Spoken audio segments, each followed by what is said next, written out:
Good afternoon. Welcome to all of you. I would like to first begin with conveying my heartfelt greetings to all the PRL members on this auspicious occasion of PRL's 73rd Foundation Day. With regard to today's colloquium, we have a very young faculty, Dr. Satyajit Seth. To introduce the speaker and conduct the proceedings, I will now invite Professor Hiranmay Mishra, the chairman of the Theoretical Physics Division. Professor Hiranmay Mishra. Thank you, Palan. And my greetings to all of you for this Foundation Day today of PRL. And what an up day that we are, Satyajit, who is our youngest colleague in the division, is giving a colloquium. Satyajit is a very bright young guy who joined last January in our division. He is a theoretical physicist. In particular, he studies this strong interaction physics, which at a fundamental level, strong interaction physics is one of the four fundamental forces in nature: strong, weak, gravitational, and electromagnetic. So his specialization is strong interaction physics. At a fundamental level, it is described by something called by gauge theory, which is that of known as quantum chromodynamics. And Satyajit is an expert, is a world expert on this quantum chromodynamics calculation. These are messy calculations because of the structure of the theory. But these messy calculations give very nice information about new physics. All of you know about Large Hadron Collider, the other colliders at CERN, and when few years back, of course, you all have known how the Higgs particle was discovered. In all these new discoveries, there are a lot of backgrounds, lot of other corrections one has to take into account. And one of the main thing that comes there is this QCD corrections, strong interaction corrections. And people like Satyajit and the group there are dedicated groups which calculate this QCD correction precisely so that you can identify properties of the particle or the interaction precisely. And their calculations are really important, and there are very few dedicated groups in the world which do such calculations. And Satyajit's group is one of them. That is used in this, his calculations are used in collider physics phenomenology for physics beyond standard model of particle physics or even within standard model of particle physics. And that gives useful information about the forces of nature. Satyajit did his is a bright student, did his master's in IIT Kharagpur. By the way, I was also an alumni of that place. And then after, in 2008, he did his master's.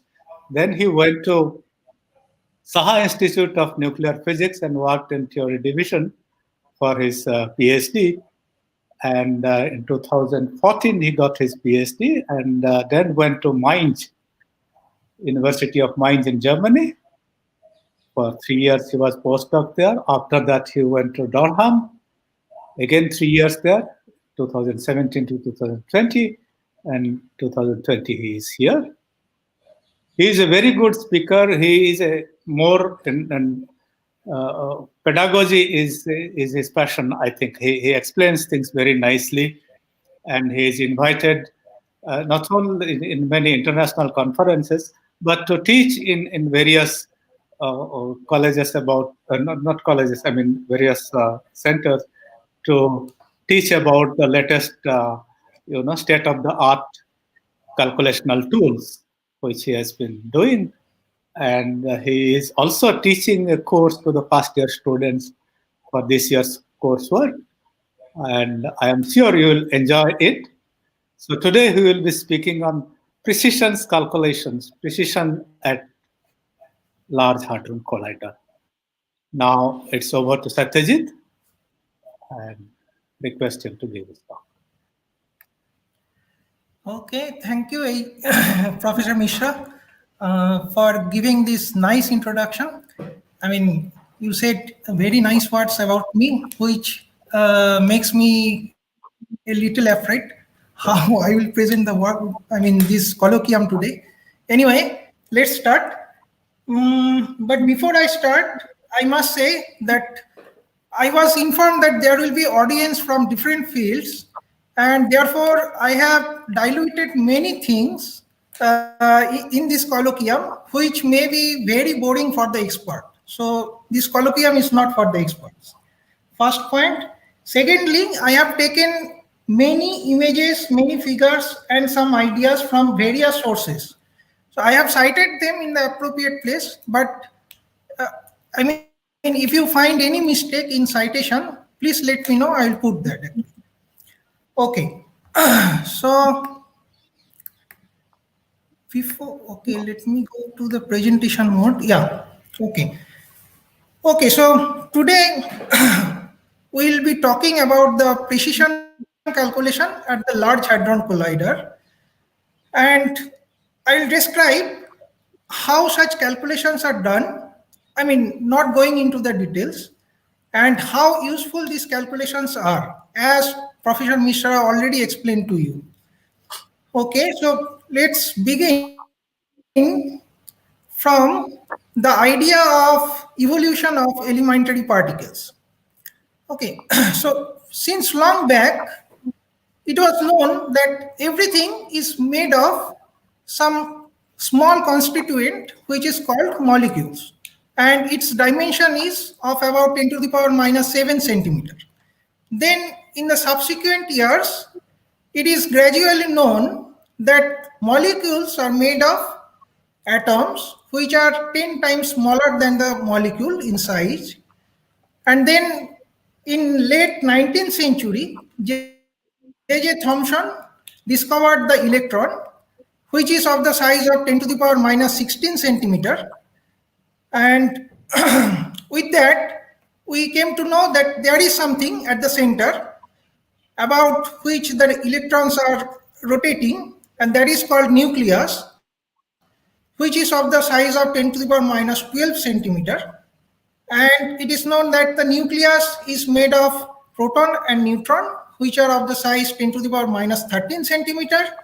Then the quest of finding the constituent particle goes on, and gradually in 1968 or sometimes around, it is found in experiment that protons are made of point-like particles, which are called quarks, and they are of the size of 10 to the power minus 16 centimeter.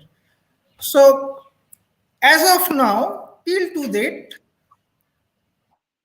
the elementary particles, what we call elementary particles, are quarks and electrons.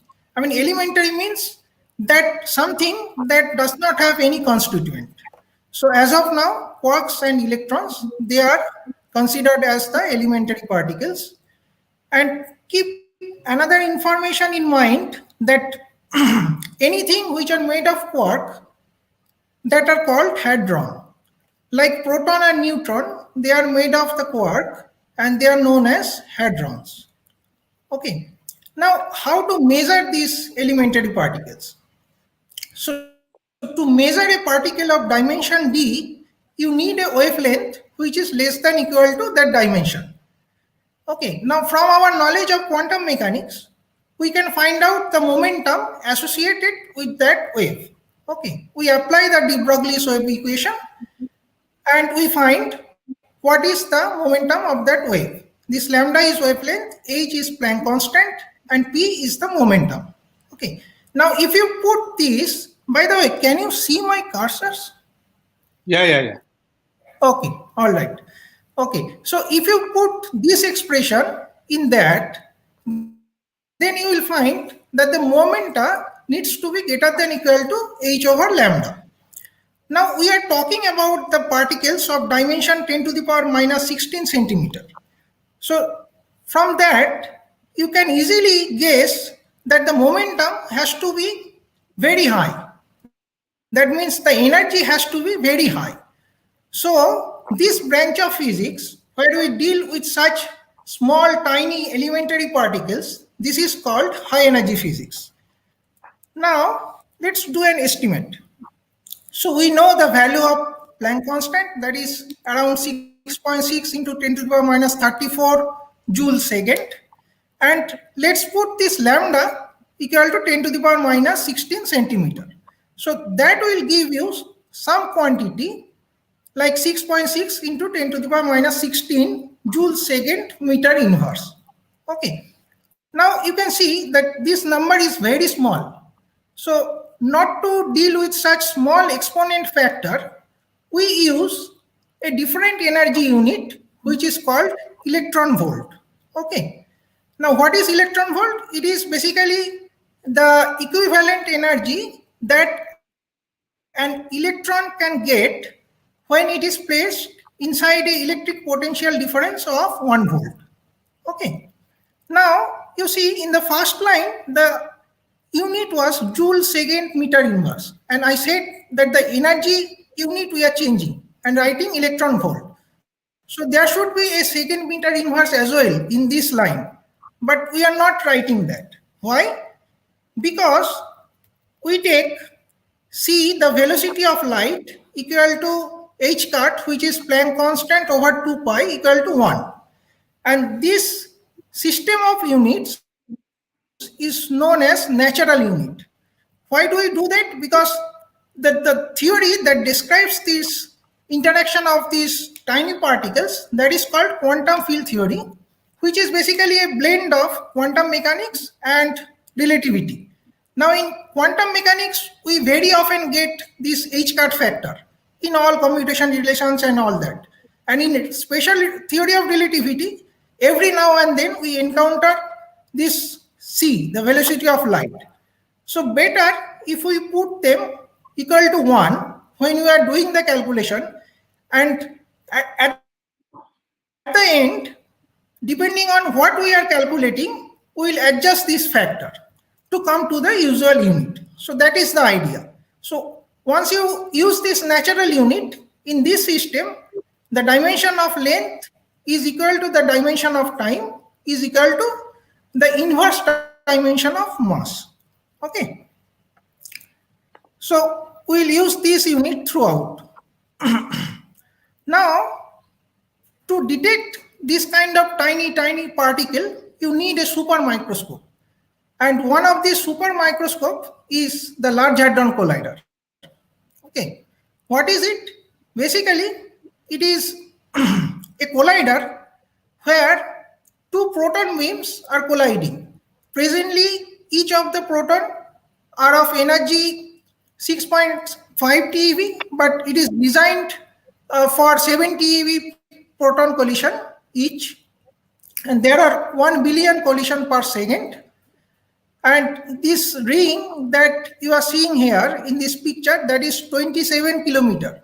So this is the largest experimental setup in this world. And also, this is basically the Earth's coolest place. Why? Because inside this ring, there are many superconducting magnets. And to make them working, this amount of temperature is need to be maintained. So nearly 0 Kelvin actually. And also inside these rings, there are high vacuum so that the gas molecules do not collide with the protons actually. And also the extraordinary thing which makes this Large Hadron Collider so special is the energy concentration actually. What is it? Basically, when you clap your hand, you may be generating the energy more than this 7 TeV or 14 TeV.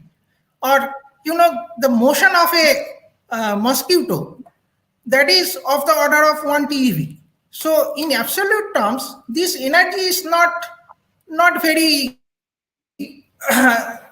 difficult to achieve. But what is difficult is to achieve such energy in a size of a millionth less of a mosquito. Okay, so this is the specialty of this Large Hadron Collider. In fact, you will get many facts and figures which are very interesting if you go to the homepage of this CERN. Okay, now some pictures here. This is the tunnel inside the that is deep underground, like 150 or 300 feet, something like that. And this is one of the detector, and you can see a man standing here. And from there you can guess how big is the detector is. And there are main 4 sites where the detectors are placed, which are called ALICE, LHCb, ATLAS, and CMS. And the precision calculation that I am going to talk about, that will be relevant and related to the physics studied in these 2 detectors, ATLAS and CMS. Okay. Now, this is the kind of periodic table for the high energy physicist. So this is the particle content in the standard model. The standard model is a collection of theories which address many of the many physics questions. And in this model, these are the particle contents. So we have already learned that photons are made of quarks. Let's concentrate on this first column actually. So this up and down, they are quark, they are spin half particle. And if you can see, their mass is written. The first entry is the mass, the second entry is the charge, and the third entry is the spin. Okay. So we know that there are quarks, and proton and neutron are made up with this up and down quark.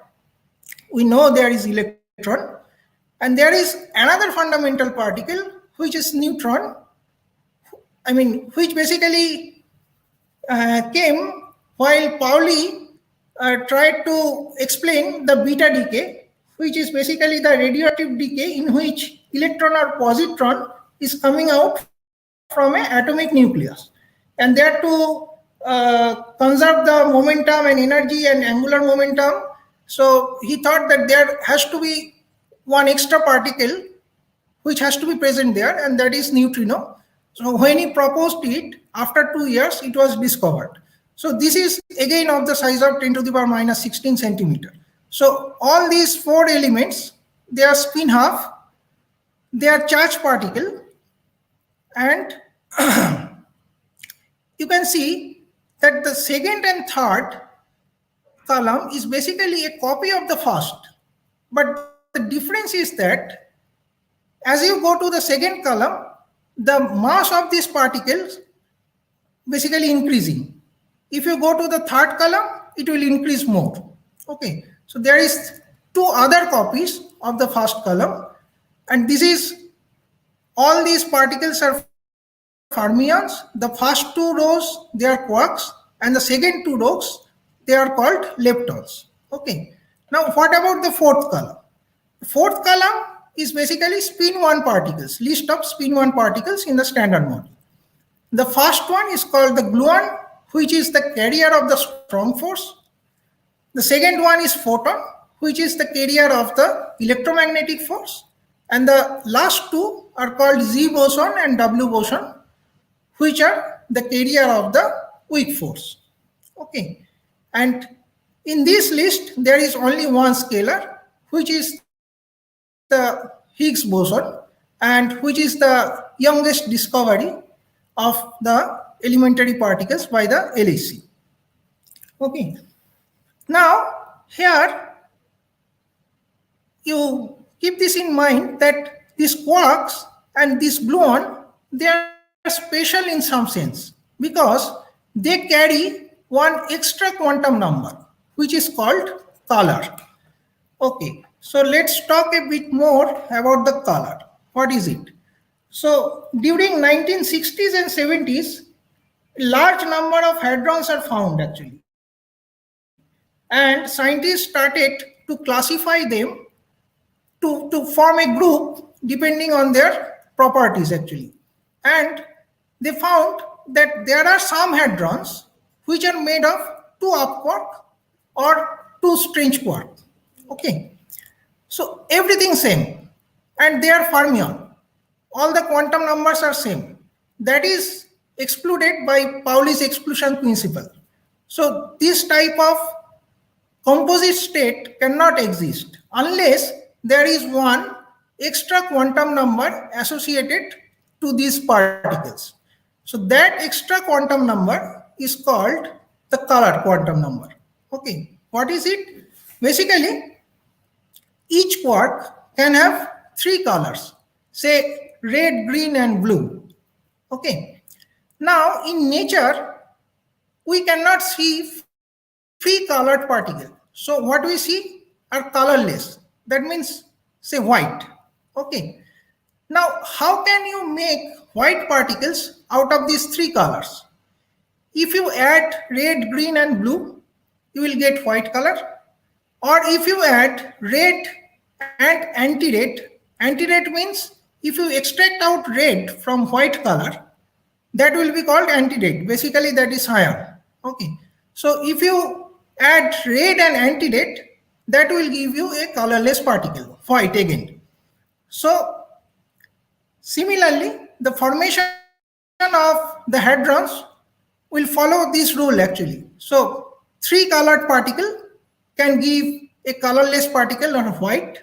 So a composite state made of with 3 quarks that can give a white colorless particle, and a composite state with a quark and anti-quark that can give a colorless particle. So the second one, quark and anti-quark composite state, that is called meson, and the first one, composite state of 3 quark, that is called baryon. Okay, so here is a cartoon of, this is basically the neutron, UDD, and they can get 3 colors, and what combines them inside the nucleus is basically called gluon, and you can see that the gluon is getting exchanged between these quarks, and the color of the quarks are changing. Okay, so basically there are quarks and which holds them together, which glue them together, that is called gluon, and both are colored particles, these quarks and this gluon. And in the theory where we deal with these color particles, that is called quantum chromodynamics, or in short QCD. Okay. Now let's come to an interesting quantity which is called the Lagrangian density. What is it? It only contains 4 terms, but it can explain all the particle contents that I showed you earlier and their interaction. So the first term basically describes the electromagnetic interaction, and following the property of this term F mu nu, you can easily get all the Maxwell's equations. The second term is basically defines the properties of the fermion. The third term, the fermion and Higgs interaction, and the fourth term is basically describes the engineering of the mass mechanism, how Higgs gives mass to the other particles. I will come to that later. Okay. Now, if you concentrate on the first 2 lines, that is the electromagnetic part and the fermionic part, the matter part, and if you write them for the QCD that I just described, the interaction of quark and gluon, and for the QED, which is basically the interaction of lepton and photon, or more generally the interaction of fermion and photon. Okay, and if you write down the Lagrangian for these 2 cases, you will see that they are similar, they are looking similar.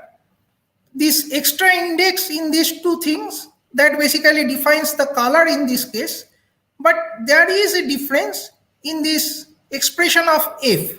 Don't go into the details, no need to worry about that, but this, just keep in mind that this extra factor that is coming inside this F term, that makes the QCD very different from the QED.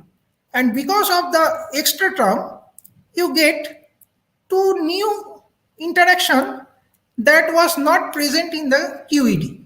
That is basically the 3 gluon vortex. Basically, when multiple particles meet in a point, at a point that we call vortex. So this is 3 gluon vortex and this is 4 gluon vortex, which are purely coming from the QCD part. But for the rest of my talk, you just have to keep in mind these 3 diagrams actually. These are called Findment rules. So please remember that any quark or lepton, they can emit a photon, a Z boson or a W boson. Okay, but only quark can emit gluon.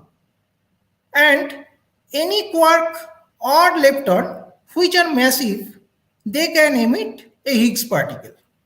Okay, so only these 3 things we'll need to remember to understand the rest of my talk. Okay.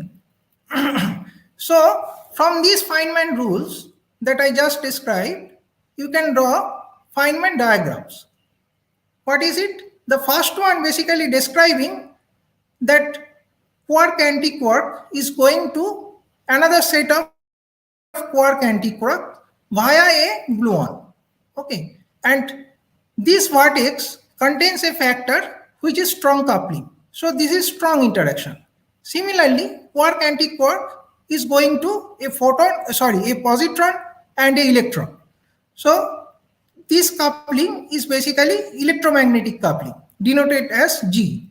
Gs means strong, only G means electromagnetic, and in this case, quark antiquark is going to electron and neutrino through a W boson. So this type of interaction is weak, and this coupling at each vortex is denoted as GW, G weak. Okay. Now see, all of these interactions are kind of similar. 2 fermion is going to 2 fermion. One is through gluon, one is through photon, and other one is through the W boson.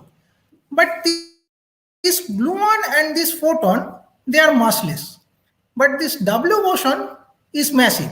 That is experimentally measured. So the question is, why this W boson is massive? And how can we write down a term that describes its mass in the Lagrangian actually? So there is a way, but if we do that naively, that Lagrangian basically would violate some invariance that the Lagrangian needs to follow. Okay, so for that, you have to consider the 4th term in this Lagrangian. Okay, and here basically comes the glorious feat of the Higgs mechanism. Okay, so what is it? So the first term is the usual kinetic term, this term, and the second term can take this form. Now, when this mu square is positive, nothing interesting happens actually. Okay, but when this mu square is negative, then some interesting phenomena occurs. What is it? If you calculate the minima of this potential, you will see that the minima exist not at phi equal to 0, but at phi equal to some non-zero value. Okay, and after a little algebra, you will see that some mass term is coming, which is giving the mass to the gauge boson. Okay, but let's not go into the mathematical details. The idea is that if you, this is called the vacuum expectation value. Okay, and the fluctuation around this vacuum expectation value, that is basically the Higgs. Okay, so the idea is there is a field throughout the universe, and which particle interacts with this field that get mass, and which do not interact with this field, they are massless. So that can be explained with a analogy which was basically provided by John Ellis in a lecture. Let me repeat it here. So suppose you are in a snow field, vast snow everywhere, all white. Now, if you know how to ski, then you will pass through the snow very, very rapidly. So for that, you need a rapid motion actually. And there will be less interaction between you and the snow. So this is basically describes the photon, which is massless. Okay. Now, suppose you do not know how to ski, but you have a snowshoe. Then also you will interact with the snow, but the interaction will be less, kind of. Okay. So that is basically what happens with the electron. And suppose you do not know skiing and you do not have any shoe, then your interaction with the snow field will be quite large actually, and you will acquire larger mass. That is basically the W boson. Okay. Now, let's see what happens in the experiment actually. So, at the Large Hadron Collider, the primary quantity that we are interested in to calculate is basically the cross section. So the formula for the cross section is this, where this part, this integration part with this f and this integration dx2 with this f, they are non-perturbative. They are the input coming from the experimental analysis. Whereas the sigma hat, that you can calculate perturbatively. Okay. And in case of Large Hadron Collider, the main contributions come from the QCD interactions, and they are basically the sigma hat, you can write it as a perturbative series over this alpha s over this 2 pi factor. Okay. So if you consider only the first term, that is called leading order, LO. Together with the first term, if you consider the second term, that is called next to leading order, NLO. If you take one more term, that will give you next to leading order. Another term that will give you next to leading order, or to make it short, N cube LO, and it will go on like this. And the idea is that if you take more and more term in this perturbation series, you will get more and more accurate result. So that is what is known as precision calculation.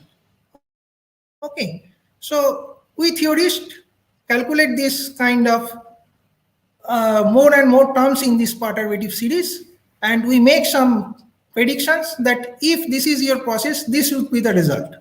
And we pass that result to the experimentalist. Okay. And they verify that result. If they matches, then nothing could be great. That will be great actually. So that will give you some discovery. But this is not actually, these persons are not clapping for his discovery, but let's consider that sense only. Okay. But it is not always that there will be always discovery. If the experimentalists do not agree with the theoretical prediction, then what happens? There could be two scenarios actually. So if the experimentalists get excess over the, suppose the standard model calculation of the, which is coming from the theory side, then that opens a room for the new physics. Because then we can say that there is something excess and that cannot be described with the help of standard model. So that basically opens a room for the new physics. Or else there could be something, suppose you have a new physics model, the beyond standard model scenario, and if you estimate that result theoretically to a high precision, but experimentalists do not find that result and do not see something like that, then that helps to put constraint bounds on your model parameters. Okay, so this way, this type of precision calculation is very crucial to understand the result of the experimental outcome. Okay, so for example, let's first consider the proton-proton going to Higgs production. Okay, now that the main contribution comes from this gluon-gluon going to Higgs, which is a top-mediated process. A top particle is, the predominant contribution comes from the top, as top is a massive quark particle. And as I said, this Higgs only gets attached to the massive fermions. So top is the candidate there. But actually, in some limit, if you consider the heavy top limit, meaning all your invariants that are coming in the calculations, if they are quite lesser than the top mass, then basically that top loop gets shrinked and you can give an effective theory of the interaction actually. And the advantage is that now your calculation starts from the tree graph. There is no loop in this diagram, right? So in some sense, it is easy actually. But you will see that the estimation that you will get at the leading order, at the next to leading order, that will increase 100%. Okay.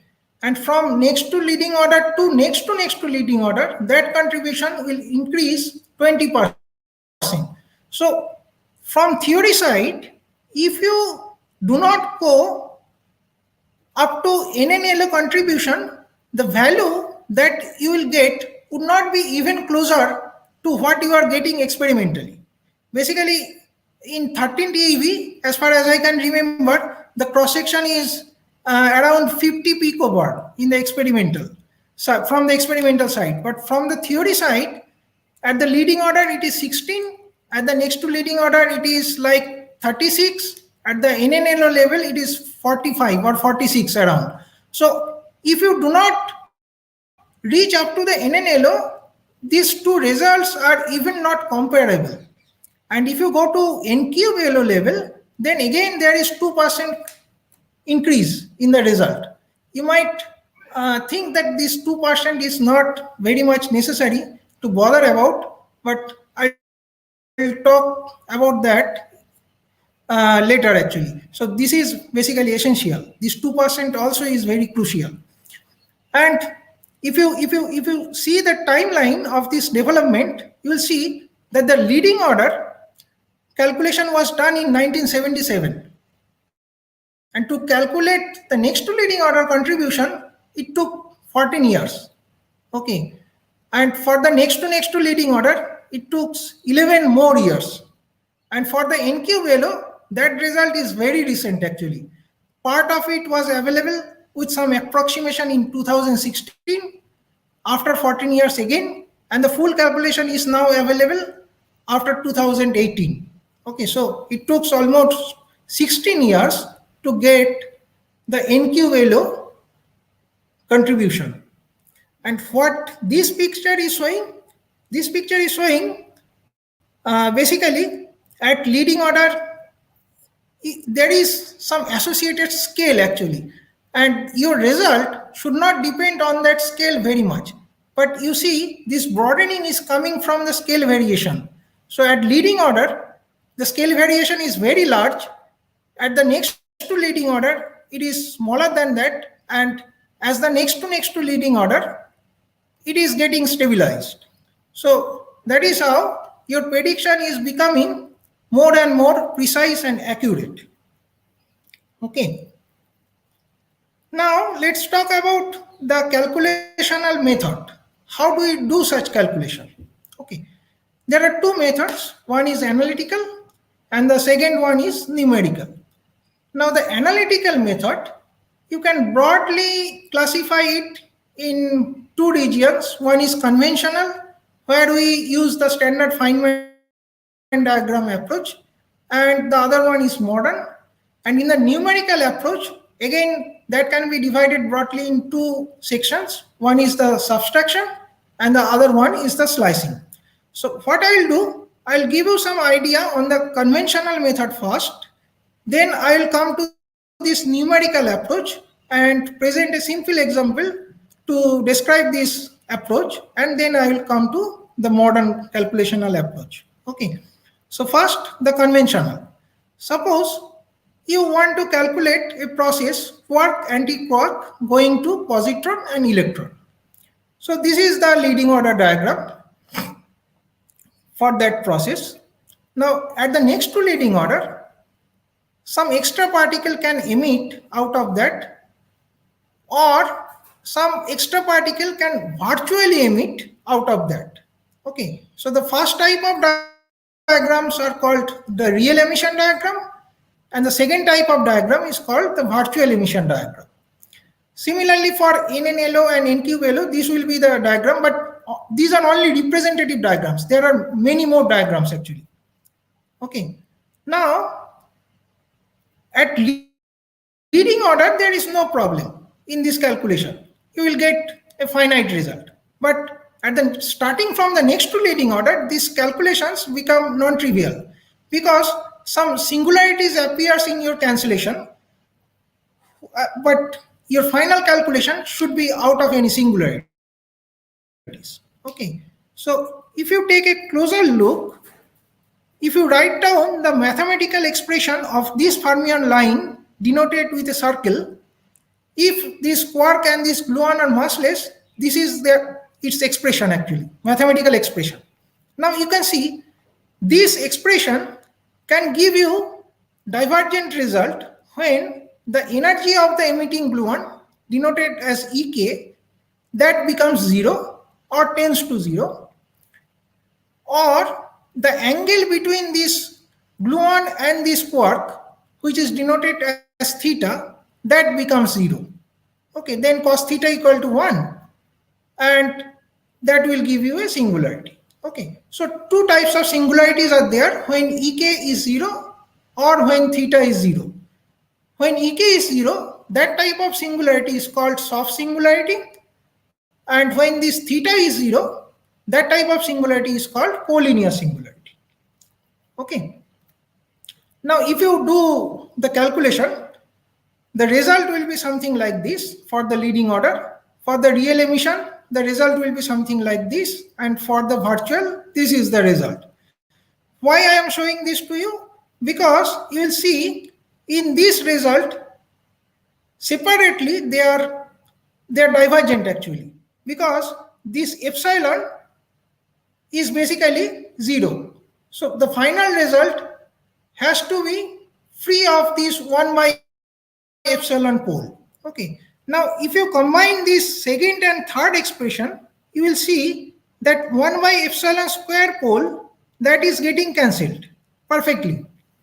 But 1 by epsilon pole, that is still not getting cancelled. So that means there has to be another contribution in which I am not going into the details, but that is called the collinear counter term.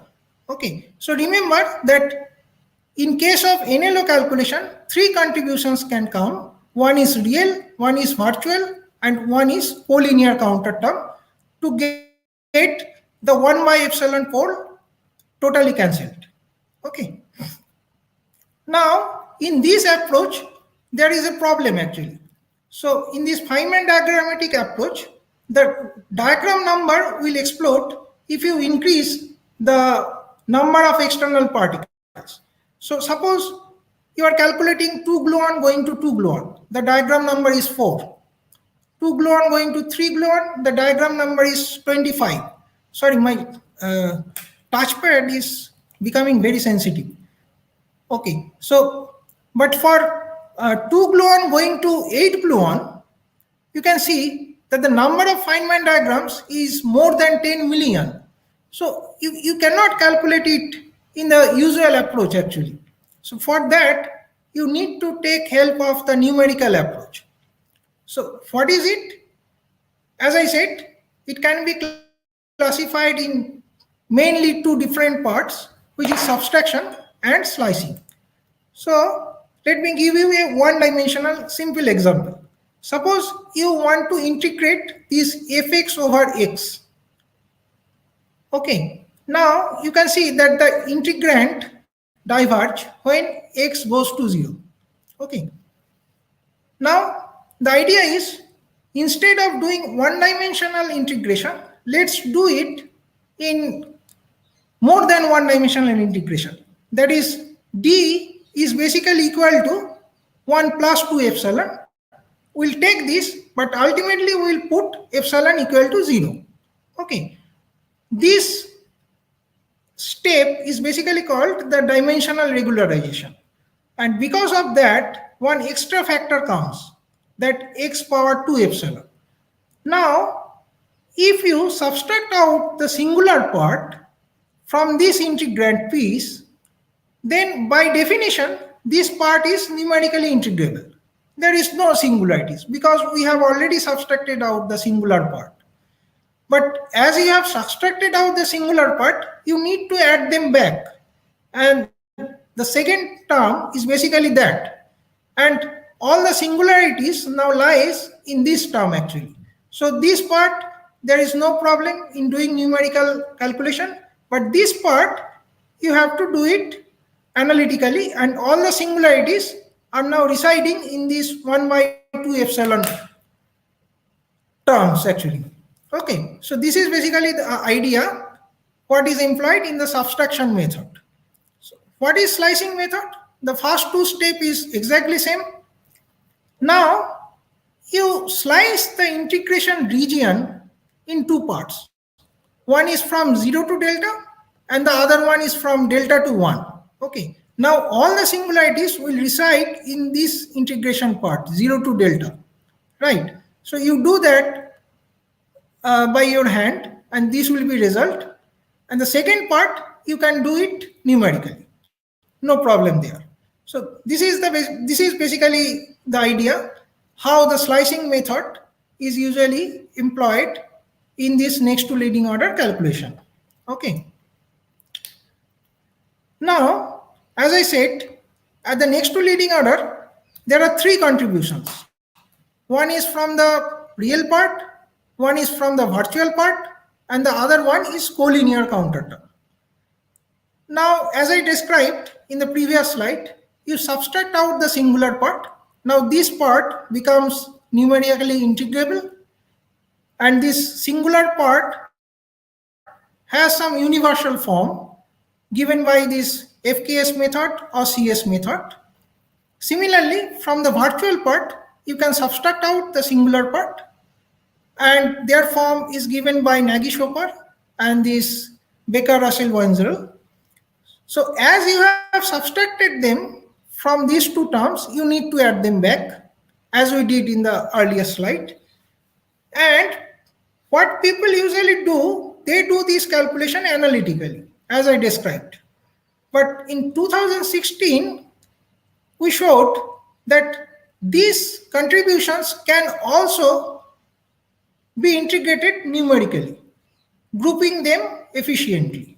Okay, so that basically makes the full NLO calculation numerical throughout. Okay, so this is how the calculation is done. Okay, now to give you the idea about the modern approach, let's start from where we begin actually. So gluon going to Higgs. Now if you increase the LHC energy, this blob will again become converted to a top loop, and this loop calculation you can get the result numerically as I described. But the problem is there, these numerical calculations are sometimes more unstable at some phase space point. Okay, and on the other hand, if you can get an analytical result of this kind of calculations, then that will give you faster computation speed, that will give you numerical stability, and also that will give you the insight about the structure of this scattering amplitude. Okay, about the analytical structure basically. Okay, so what makes this calculation difficult? Basically, in this loop, something is moving around, but as you are not detecting this particle, its momenta can be anything. So you have to do a integration over the momenta from minus infinity to plus infinity. But this kind of integrations becomes very tricky at some point actually, especially if there is a loop momenta in the numerator of your expression. In the denominator, all the results are known. So basically what unitarity method says is that you only consider those terms where all the loop momenta are in the denominator. Those are called scalar integrals and their results are known, and you express the full amplitude in terms of coefficient of those scalar integrals. So how do you calculate the coefficient? For that, you cut two propagators. And when you cut these two lines, these two red lines, basically there is no loop in that calculation at that point, right? So that will give you 2 gluon going to 2 top or 2 top going to 1 Higgs. Okay. Now if you calculate the left hand side, no gluon, only tree level calculation. You calculate the right hand side, no loop, only tree level calculation. And after that, you merge them together and you will arrive at a simple expressions, which will basically be the coefficient of the scalar triangle.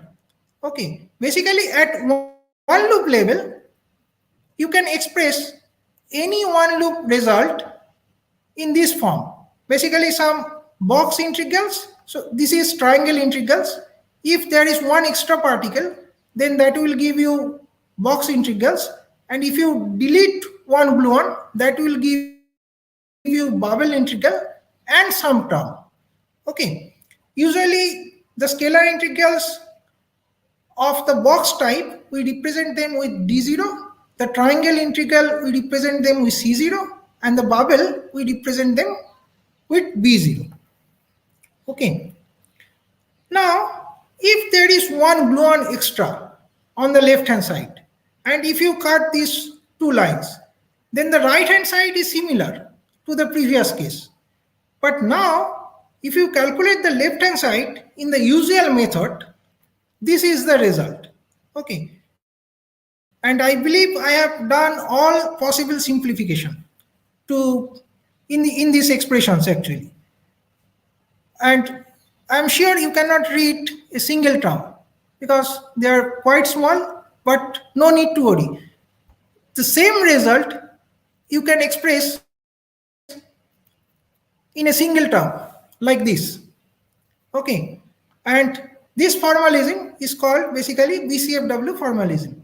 So what we do here, just for the completeness, here the idea is that you can even cut a tree level diagram and make them into smaller pieces, and that will give you some advantage in your calculations. But as you are cutting some lines, a price need to pay for that actually. For that, these two gluons had to be described in their momenta will be complex actually. Their momenta would not be real. But I'm not going into the details. Just I wanted to show you that using the modern mathematical approach, you can present a quite large result in just a single term. Okay. There are many other approach except this BCFW, but let's not go into the details of that. So we employed that in this 4 gluon Higgs calculation. Okay, let me tell you what is this plus. I mean, like photon, gluon can also have two polarization. So both of them are represented like plus and minus. Okay. Now for all plus case, this is the result. Okay. So that we have calculated, and there was previous calculation also in the usual technique, like the Findment diagrammatic approach that I described. And if you look into the coefficient of this triangle, this scalar triangle, you can see this is quite small actually. This multiplied with this. But if I show you the code of the previous calculation, this is the magnitude of the code for only this coefficient, only this triangle coefficient. So the code is just started. Now it goes on. Okay, so 11 and some part of the 12th slide. So this much of the calculation you can just express in a single term. So that is the result. So that is the beauty of this modern approach actually. So you can understand the mathematical structure of your scattering process very nicely if you employ these methods in your calculations. Okay, and once you get hold of this modern approach, you can, okay, let me describe another result. Basically, this is again 4-gluon Higgs, but this is the most complicated polarization structure. And this is the most complicated triangle coefficient. And that also we can present the result in a single slide. But for that, you need more mathematical advancement, like the momentum twister, which is basically the idea of twistor theory, which was basically given by this year's Nobel laureate, Roger Penrose. And Andrew Hodge extended that idea and applied in this scattering amplitude calculation. And there, if you employ that method, you will see that there are many nice properties that are inbuilt in this approach, and that will help you in getting very compact and nice expressions. In addition to that, you have to apply scalar fermion correspondence and high precision floating point arithmetic, but I'm not going into those details. And once you apply all these kind of sophisticated techniques in your calculation will be pretty nice and simple. Okay, and once you get expertise on this kind of calculation, you can basically dare to calculate something more difficult, 5-gluon and Higgs. And this is our result for all plus case. And this is probably the first result in the literature. And as you can see, such nice and compact form. And as you can see, this is quite small. And also there are many interesting properties, but I'm not going into the details again. Okay. But so far I have described the leading order and the next to leading order. Okay, these are called fixed order calculations. Now sometimes it is also necessary that Satyajit, how much more time will you take? 5 minutes. Is that okay? Oh, that's fine. So please. Yeah, so sometimes you need to add some more contributions, which is called Proton shower, to describe the low energy behavior efficiently. So as you can see in this figure, once you include the Proton shower, your low energy behavior is becoming is not getting divergent. And in this direction, I have done many work actually in the context of beyond standard model process, and all of these works are used in the analysis of either Atlas or CMS, or sometimes both. Okay, and let me talk about the next to leading order calculation. It is really tough, non-trivial, but here that is why basically different calculations should agree among them. But here, in case of Higgs plus 1Z case, it was found that the subtraction method is not agreeing with the slicing method result. Let's not describe the quantities defined here, but we revisited that problem in 2019, and we changed some definition of tau cut, and also we lowered the value of tau cut, and took the dynamical choice of tau cut. These are all technical terms, but ultimately what we get a nice agreement between the two results, and that is very essential actually. So as these calculations are quite tricky and non-trivial, different group should agree on their result, and then only theoretical prediction is flawless actually, and then only we can pass it to the experimentalist. So now let me summarize. So to make the long story short, suppose you have a picture and you want to unveil the picture. So what you get at the leading order, you only unveil up to this much. Okay. At the next to leading order, you unveil more. At the next to leading order, you have almost unveiled everything actually, in most of the cases. But for the Higgs case, you still need to go beyond, and then only you can see what is your signal actually, how does it look. But what we get in the experiment is something like this, with full of signal, with full of background. Here is the Charlie Chaplin with a full of background. Okay, but still the experimentalists are doing very great actually.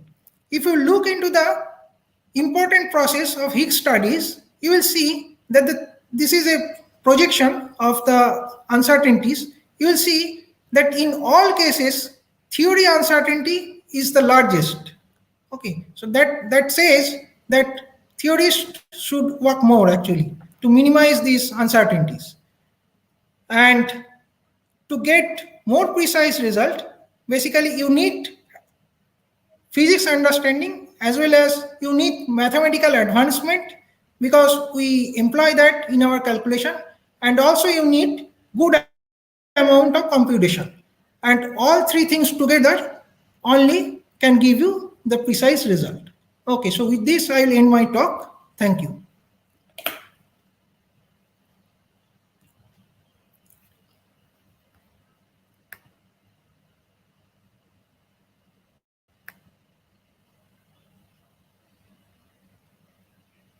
Hello? Your microphone is mute, probably. Yeah, thank you, Satyajit, for your talk. And you gave a good flavor of how much effort it goes in to describe the new physics or properties of a particle, to know precisely what it is. I mean, it is impressive to, I mean, one has to appreciate going from leading order to NLO to NNLO takes about, each step takes about a decade to do a complete calculation. And yeah, so it's really amazing. And if there are any questions, let me have some questions if you have questions or comments.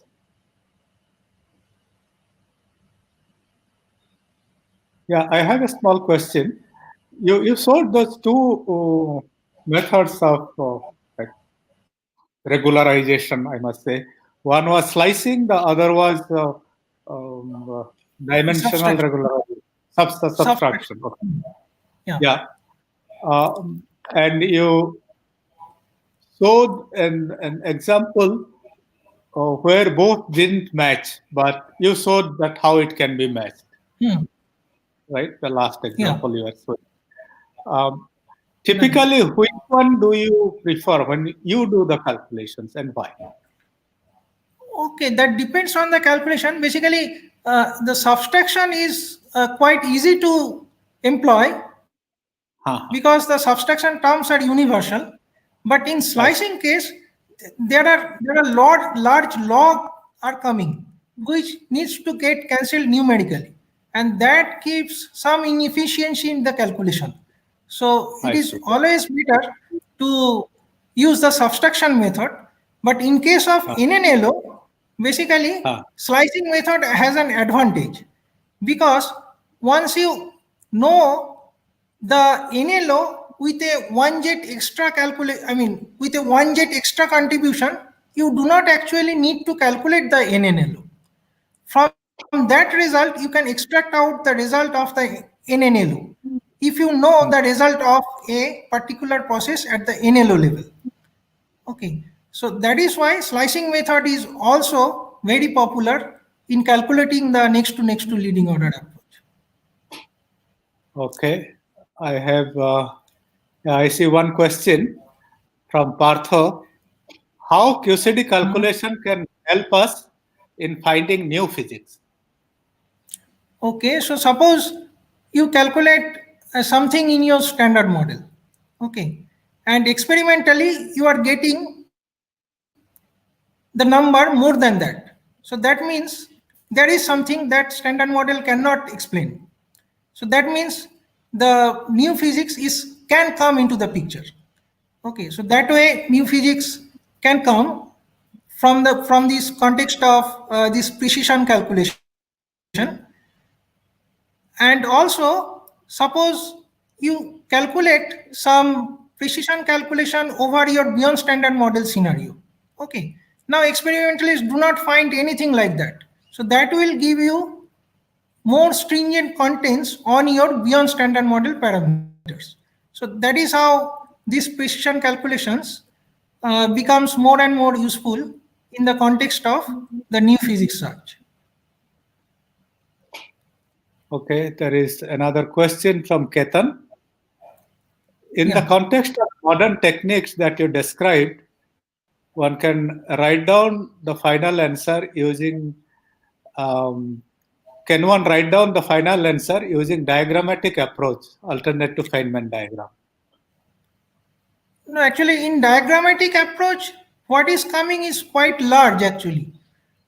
But in modern techniques, that is coming as very nice and pretty and compact. But I mean, from going from one to another directly, I don't know if there is a way.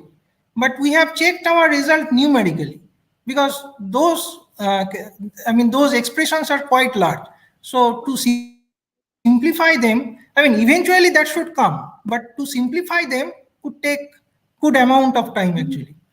So there is only one way to check whether both are agreeing from the Feynman diagrammatic approach and in the modern technique is to check them numerically. That is the more efficient way. I see.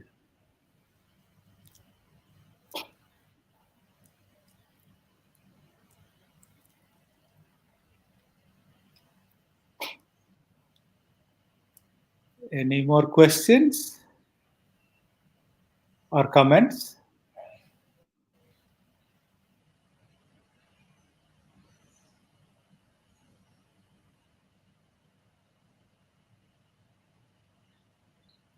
I have a question in terms of It's Pallam speaking.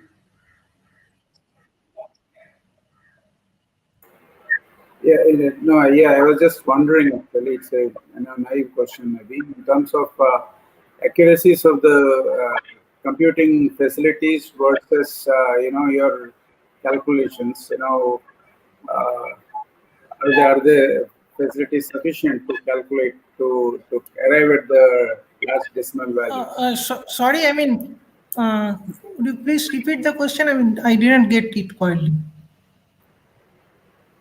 The accuracies at which you are looking at, Yeah. Okay, with the facilities, existing facilities, how are they matching up, globally? Computer accuracy versus your accuracy in the calculation. Yeah. You are using the computer to numerically calculate something, and that accuracy vis-a-vis computer's inherent accuracy. That's what he's asking about. Oh, okay, that is sufficient actually, because whatever you are getting from this numerical calculation, that will add to the Monte Carlo uncertainty actually, and that you can minimize with increasing your number of points. Sometimes you need the parallel computation, that's all. I mean, in that perspective, there is no issue actually. The issue in the uncertainty is coming from different parts actually. So the uncertainty in some other, what is coming from the electroweak part, or what is coming from this the large top mass limit approach, or what is coming if you do not consider the bottom or charm in this Higgs calculation. So those type of uncertainties are more crucial to address actually. Yeah, so there is one more question by Partho, which is very practical, numerical question probably. Now, in your example of first work, how did you manage to calculate the divergent part numerically? No, the divergent part you cannot calculate numerically. Only the subtracted out piece or the sliced piece, that you can calculate numerically. The divergent part you have to calculate analytically. But okay, I understand. You are talking about the last term that we said we have calculated numerically. They are basically what you have to do. You have to group different terms in such a way that they become numerically integrable at the 4-dimensional level actually.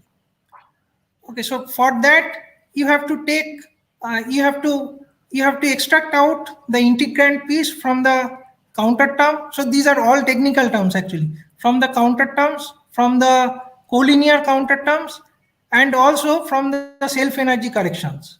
So you have to extract out the integrand forms of them, and if you compile them in an efficient way, you will see that before the integration there is no singularity.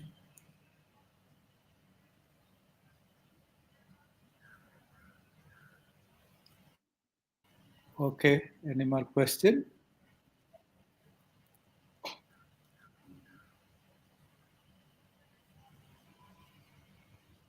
Pallam, are you there? Okay, Yes. over to you. Okay. Thank you, Hiranmay, for doing this, and thank you, Dr. Satyajit Seth, for this wonderful talk, giving us a kind of exposition of the intricacies involved, the difficulties involved in arriving at these calculations, and putting it in a very nice format. I don't know if the talk was if the talk was enough diluted, because I am getting questions from only theory division and you. Pallam also. No. And you, and from nowhere else. No, I think it was not like that. It was very nicely, lucidly put, and I think because this is a very challenging topic also, and therefore it takes time to absorb things as they come by.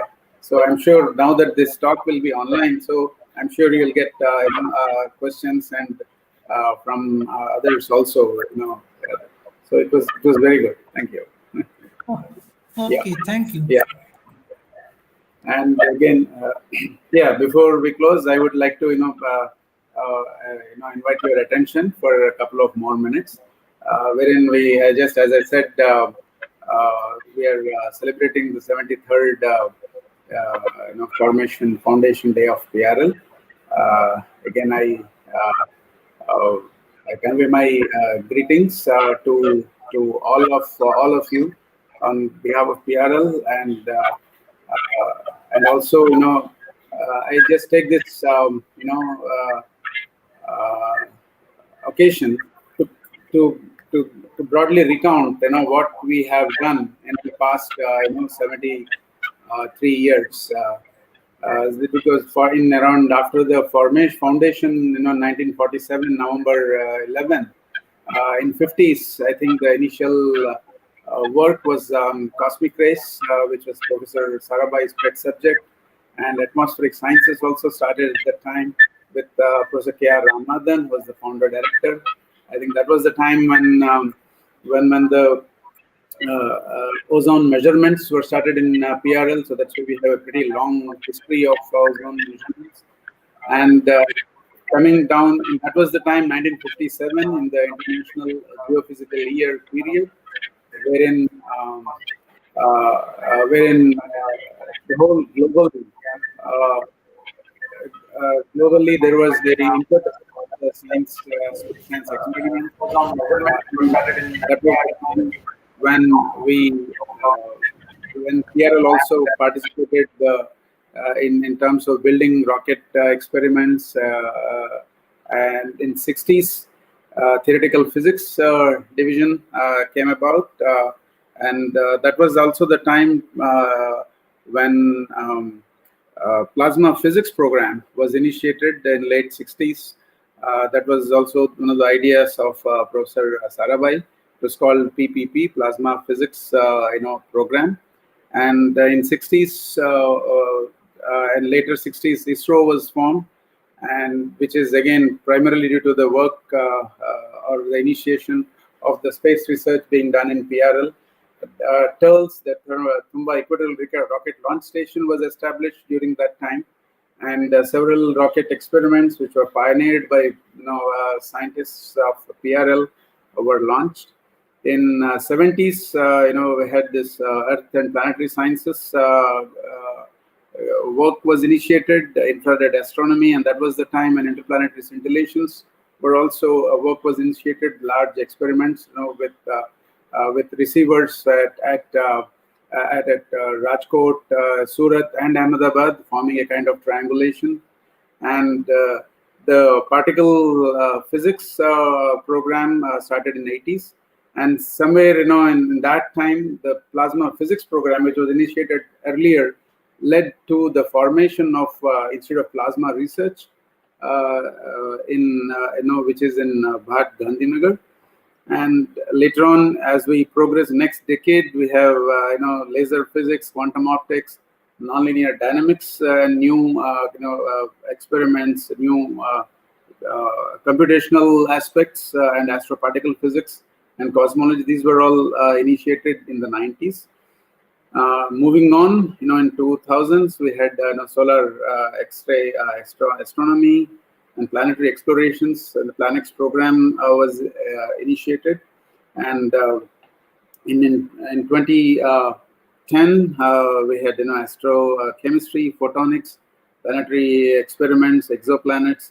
So as we can see, there have been tremendous contributions by our seniors, past PRL faculty and the staff who made excellent contributions, and we stand on their shoulders, and when we are trying to look at the future in 20s or in the last decade, we had planetary exploration programs wherein several of our payloads were have flown on Chandrayaan and other experiments. We are steadfast in planning of experiments for Aditya mission, which is will be going next year, and also for the Earth's upper atmospheric experiments. Astronomy missions are planned. More planetary space programs are planned, and we have the 2.5 meter telescope is going to come up, in Udaipur in coming, in short. And we have femtosecond laser lab, which has been established in past, year or couple of years time. It was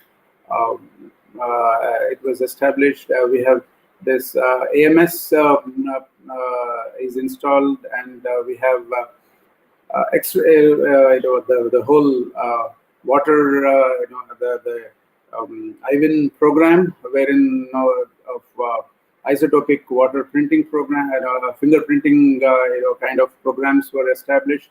I think we have tremendous, progress that had been made. Over 400 plus PhDs have come out, and they're all at various leading, at very reputed places. PRL scientists are leading. So again, once again, pay our respects to the whole progress, the vision led by Professor Sarabhai, as we embark, into the 100th year last, year celebrations we had, and in the couple of years' time, we'll have the 75th year of PRL's foundation, and we'll also have the 75th year of Indian independence.